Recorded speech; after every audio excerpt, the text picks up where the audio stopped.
Okay, sir. Ga, ga, ga, he cried, begging her to bring him over some food. Gaul, ah, she screamed back mockingly. But he kept calling plaintively, and after a minute or so, he uttered a joyful scream.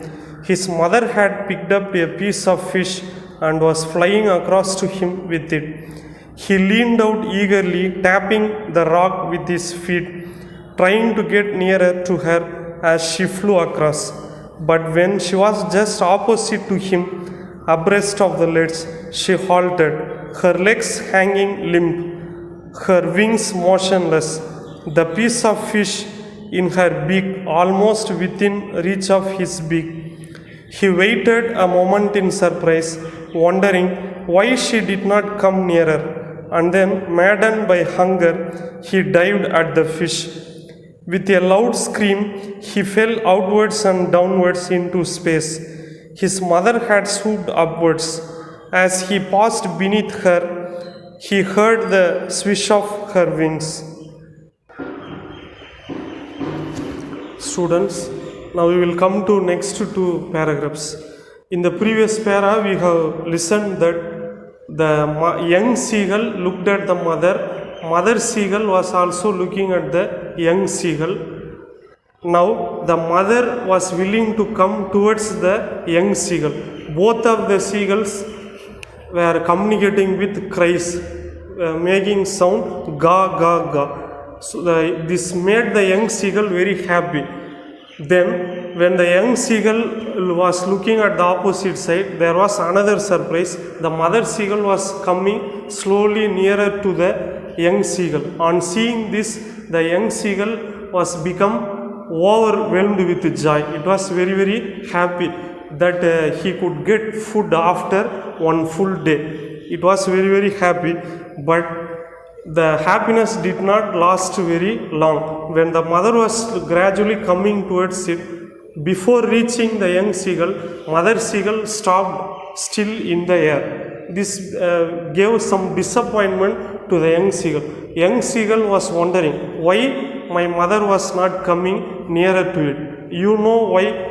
As today's parents, nowadays many parents have the attitude that whatever their children ask, they will completely provide. They will not make the children to try, and they give over protection to the children. But the right attitude is this, which the mother seagull does. It makes the young seagull to fly towards the mother. That is why it was simply staying in the air. There was still some short distance between young seagull and the mother seagull. Now, you must notice one line, maddened by hunger. The young seagull was in very much need of food. The food is in the mouth of the mother, which was little away. Now, the only thing which makes the young seagull to fly is hunger. This is the necessity. Once again, I wanted to remind you the proverb. Necessity is the mother of invention. Here, hunger. The hunger of the young seagull makes it to fall down, fly. It was willing to fly here. I will tell you one story. This is not a mistake of the parents. Sometimes parents will be little strict to the children. It is not very bad because they want to teach some lesson. There was a thief. Every day he is going to steal something in a house, and the thief had a son also. Even though his profession is bad, still there is some justice in his activity. The boy was gradually growing up. The father thief wanted his young son to learn the profession. So he told one day to his son, today you must come with me. I have planned to steal in a house tonight. You must come with me. The son is also very happy because he was involving in the profession. So he told okay, and both of them went to a house. In the midnight, they were simply taking some things. They were stealing jewels and money. Everything was stolen. The boy was also helping his father. When the work was going on, there was some noise. they hit something and something had fallen down. This aroused the family members, so everyone was alert. Father and son were willing to leave the house. Now the father was simply rushing. He was leaving his son and he was going ahead of the son.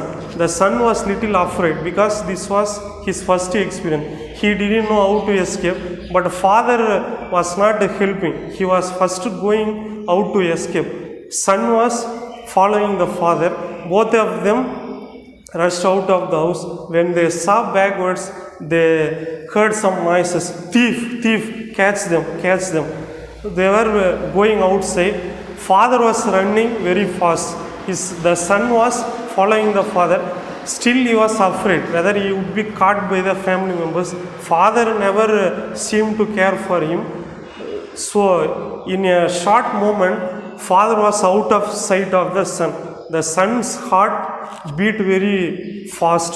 He was in fear. Now he was in a position to take decision by himself. He thought for some time. There was a well. He went there and hid near the well.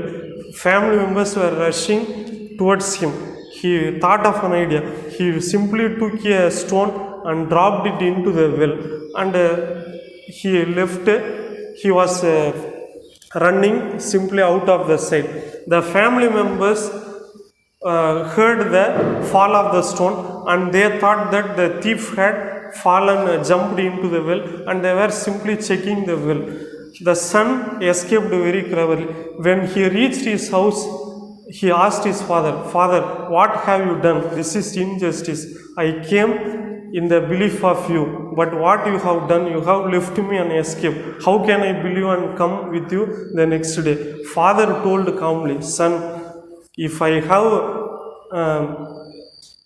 noticed you and gave you a hand, both of us will be caught. So I left you to decide. Now what you have learned, suppose you go tomorrow to steal in any house, you will handle and tackle any problem. That's why I have left you alone." On that day, the young son learned a lesson. So this is the right attitude of parenthood. Nowadays we see parents give everything in hand to the children. This is not correct attitude. So that's why the mother seagull left the young seagull there itself. So only the young seagull was flying. It fell out of the mountain, and that very moment it was trying to fly. That first experience was given to the bird. Thank you.